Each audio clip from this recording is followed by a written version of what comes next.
Now, the competition is so much different this year, and I think there's a lot of obstacles that EVOS Divine are going to have to face first. Exactly right, and that's another 24 teams, 2 groups of 12.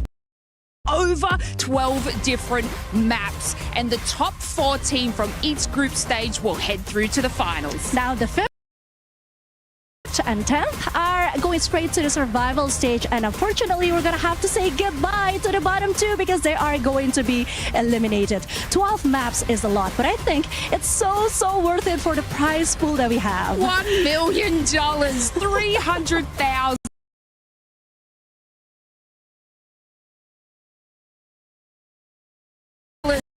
Tourist Championship from the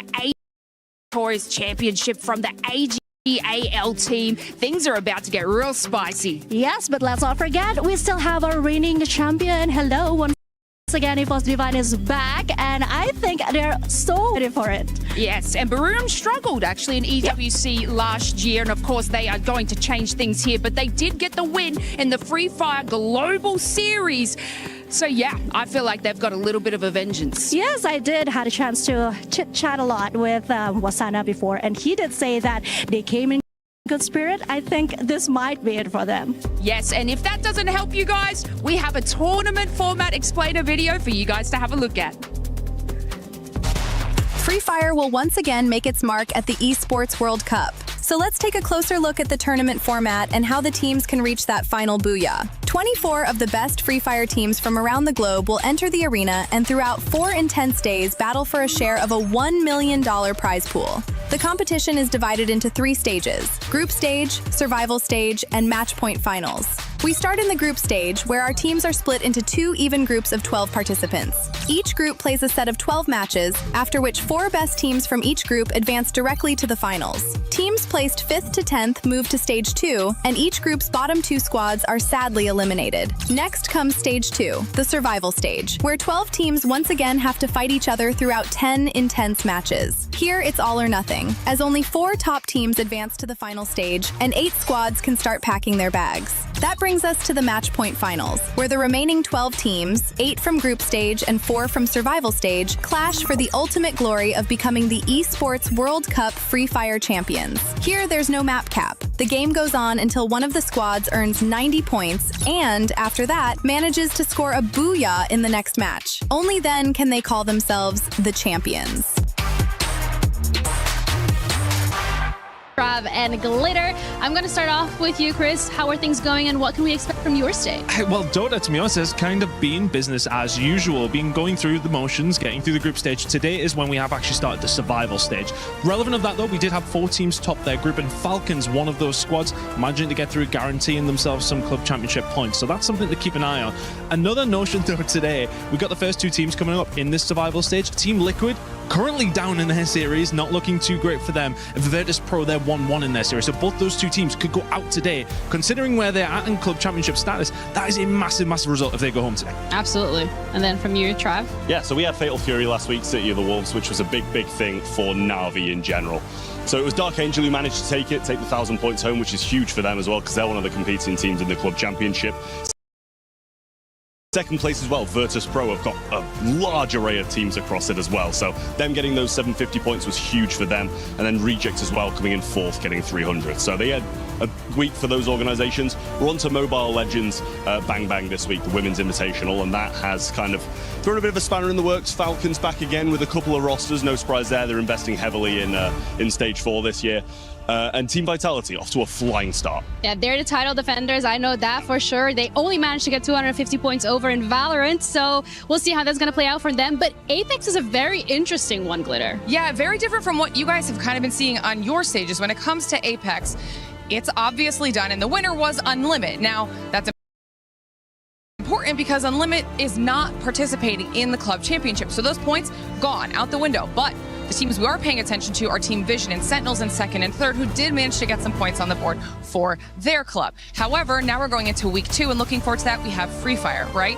Now, this is kind of where my stage ties into your stages a little bit more, because this year the teams that we're looking at are Team Falcons and Vitality, funny enough. Now, Falcons won Free Fire in 2024, however, they did not last year around. And Vitality even outplaced Falcons last year in Free Fire. So now those are the teams we're going to be looking at, and Falcons actually are a team that are expected to do very well this week. So we'll have to see what that means in the end for our club championship, but it's going to be exciting. It sounds like the teams that we are keeping our eyes on this week is going to be Sentinels. They're also competing on the League of Legends stage for us. We also got to keep our eyes out for Vitality because, of course, they are in the running. Virtus Pro with a lot of teams across a lot of different titles.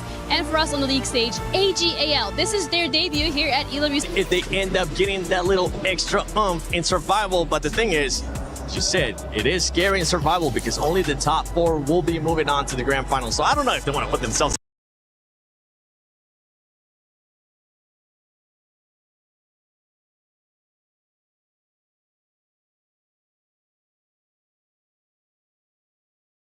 directly to finals is Buriram United.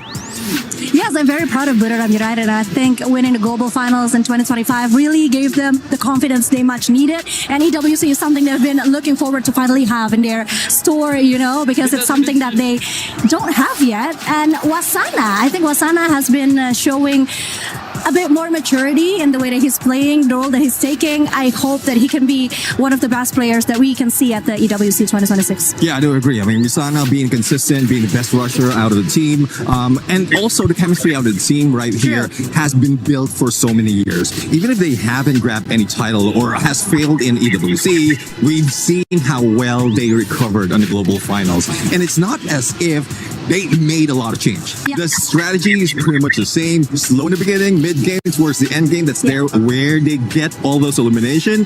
And pretty much that's also the same in Champion Rush, because you don't have to rush that much in the first instance, the first stages. It's just that Booyah needs to be taken where it really matters, and that is for the last day. And I think it's like a perfect Cinderella story, you know? I mean, they finished 9th in the last year of EWC, but then slowly trying to build themselves up. They show consistency. They finally won the World Series, and in the global finals, it's just a perfect run for them. This would be a full circle moment for Buriram United Esports. Oh, they're just missing that EWC championship. I know. Another team that's actually missing that one too, that I know a lot of Brazilian people are going to be happy about, is going to be Fluxo. Fluxo's coming in with one of the MVPs too out of the region in MT7. We'll wait and see what that squad's going to be doing. But out of Group A, when we're looking at it, we also have Falcons in there, right? And that's an org that has won before here at EWC Free Fire. They only have just one player from when they won, though, and that was On Fire. Okay. I think Neptune's going to take this one, because speaking of Falcons, I can hear your voice in my head already.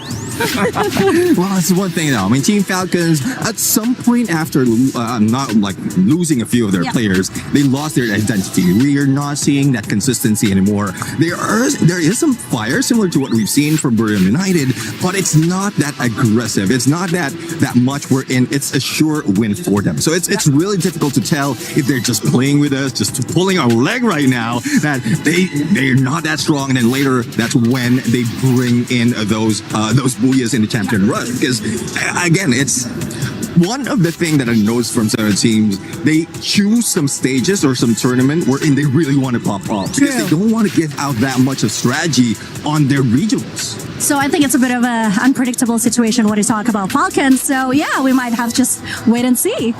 Okay, talking about unpredictable, I mean, we got India coming finally to EWC.